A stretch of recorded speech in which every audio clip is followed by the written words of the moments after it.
Olá, meus amigos, bom dia neste dia de domingo, que Deus nos abençoe a todos. Hoje nós vamos falar a respeito de uma das lições mais bonitas e mais difíceis do Evangelho segundo o Espiritismo, o homem de bem.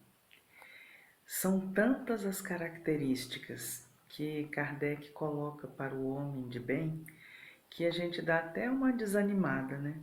Muita coisa que precisa ser feita para a gente conseguir entrar nessa categoria.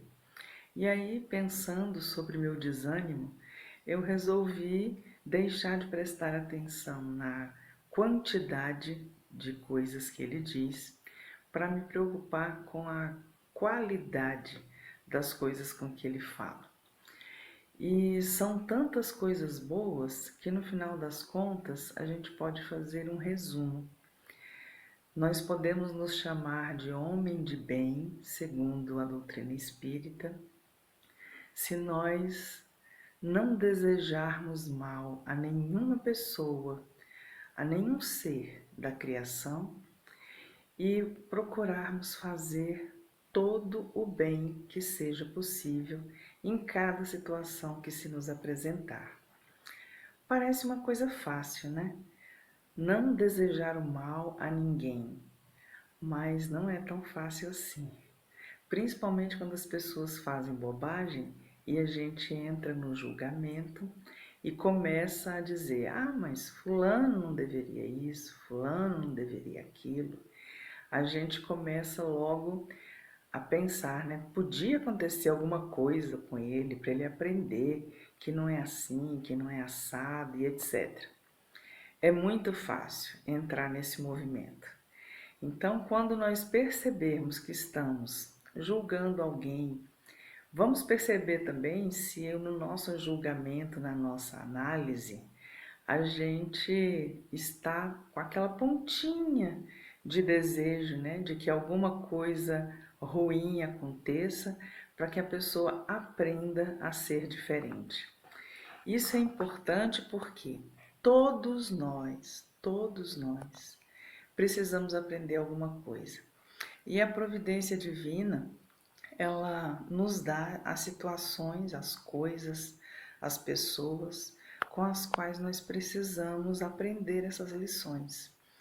Então, se nós procurarmos perceber na situação o que está errado, o que está certo, aquilo que pode ser mudado pela nossa ação, mas sem desejar o mal de qualquer ser que exista na criação, nós daremos conta de começar a entrar nessa categoria dos homens de bem.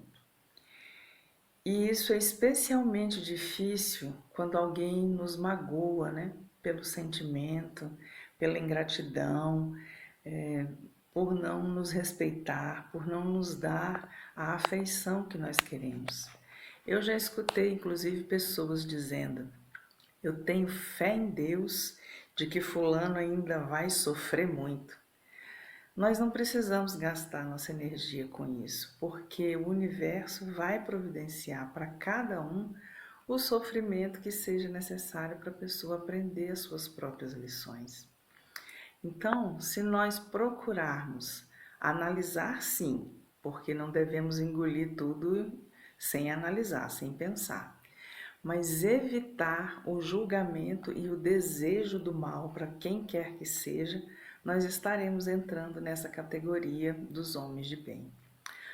A segunda coisa, que é fazer todo o bem possível em qualquer situação, também é fundamental, porque às vezes a gente deixa passar essas oportunidades, né? Porque a gente fica tão preocupado em julgar, em desejar o mal, que esquece de fazer o bem. E não fazer o bem já é um mal, como Kardec nos diz no Livro dos Espíritos. Então, meus irmãos, não nos assustemos com a quantidade de coisas que Kardec coloca nessa lição do Evangelho, o homem de bem. Procuremos prestar atenção nesse resumo. Para ser um homem de bem, eu não desejo mal a ninguém, a nada, e aproveito todas as situações que me chegam para fazer o bem que eu puder fazer. Que Jesus nos abençoe hoje e sempre.